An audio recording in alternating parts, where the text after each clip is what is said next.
Hi, it's Mary Beth Shaw from StencilGirl Products. Welcome to my vlog for April, the Ask Me Anything. I have my little kitty Lyra Balacqua with me today. We'll see how long she lets me hold her for this video. But anyway, I'm excited to tackle a fun topic with all of you. And welcome to my home also.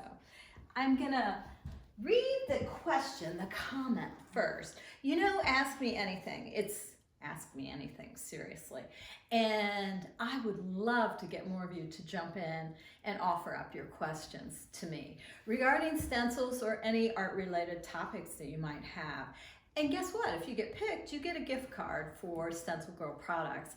And I know everybody likes free stencils, so ask me anything. All right, this month, the comment, it's actually a comment, but it's kind of a question. Anyway, it comes from P.S. Mary, and I don't know who that is, but I really like the comment. Are there any products that cannot be used with stencils? I haven't found anything so far, but I'm curious if you have. Well, you know, stencils are my favorite topic after all, so I thought this would be a great opportunity to show some more different stencil techniques. And that's why we decided to film here in my house today, to show you some of the things that I have, that I've utilized in my home, and that allow us to maybe live with more artistry.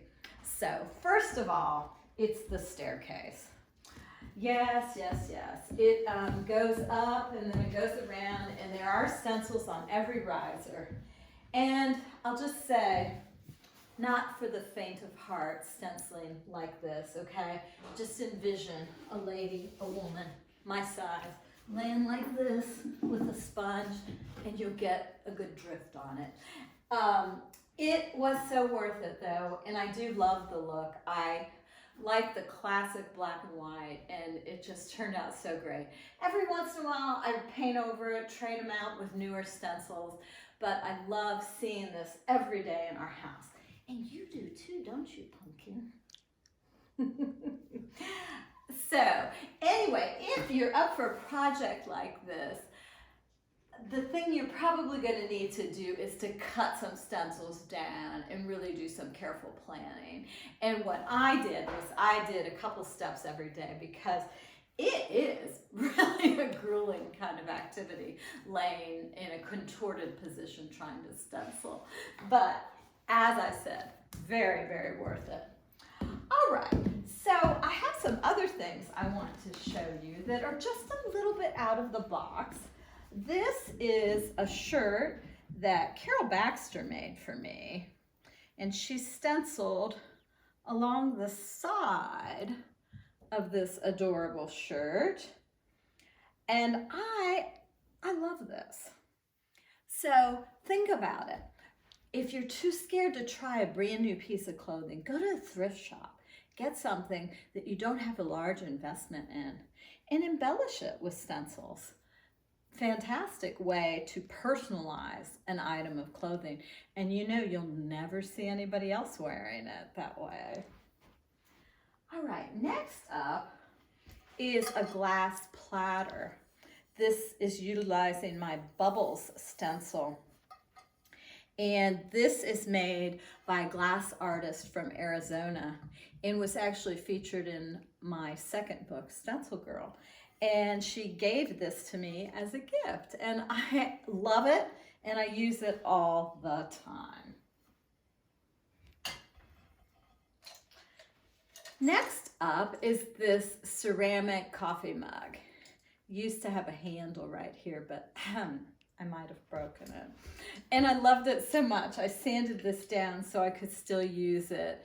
This has one of our stencils in it, Aiden's School. It's a stencil that was designed by my grandson when he was 8 years old, and I just so love looking at it on this ceramic coffee mug. Love, love, love. And then finally, have you thought about stenciling on cork? Well, I did, and I made these placemats for our kitchen. So I did a similar design on each one. I got the cork placemats. I don't even remember where. Somewhere inexpensive though. I want to say like IKEA or just a home store. And I thought it would be nice to just do basic black. However, I did consider some other options too, which I will show you because some of these have a backside. So the front and the back. So here is where our kitchen is black and white and yellow. So I thought, oh, I would do the color scheme here. So I tried that. And then on one of the others, I thought it would be really fun to doodle. And I am here to tell you that cork, especially when it has just acrylic paint on it, doodles beautifully. So this could be a fun project if you have children to do, and where you start out with a design, but then maybe put some pens on the table and ask them to intentionally doodle. And I think it could be a really fun way to liven up your family dinners together. All right, let's see my laundry room where I have done a wall project. And I am not a big home decor designer. Doing walls is not, it's not my main thing, okay? But I did do this in the laundry room, and I just thought it would add a little bit of, oh, I don't know, just something cute to the wall. And I only did it through the center section of the wall, but I like how it just pops out a little design on this wall. And then look up here where it says wash. All right, confession. That is not one of our stencils. That actually came from Tuesday morning. I bought it because I always wanted to remember that idea about wood letters. You see those all over and they're so cute. And how easy is it to embellish them with stencils so that you can utilize them in your home? I just think it's a great idea. So, and then finally, the last thing that I have not done, but I've got a little inkling to do it, is power washing of concrete. I've seen it on the internet. I don't know anyone who's done it, but you put the stencil on concrete and then power wash. So the power washing removes the dirt, and then when you take the stencil up, you have a design. I think that's a little bit of genius. So I hope I've given you some maybe out-of-the-box ideas for how you might use stencils in your work. And thank you so much for the question. P.S. Mary will be getting a gift certificate for StencilGirl Products. And I hope you have some questions that you'll add for me for next month. Thank you so much for watching.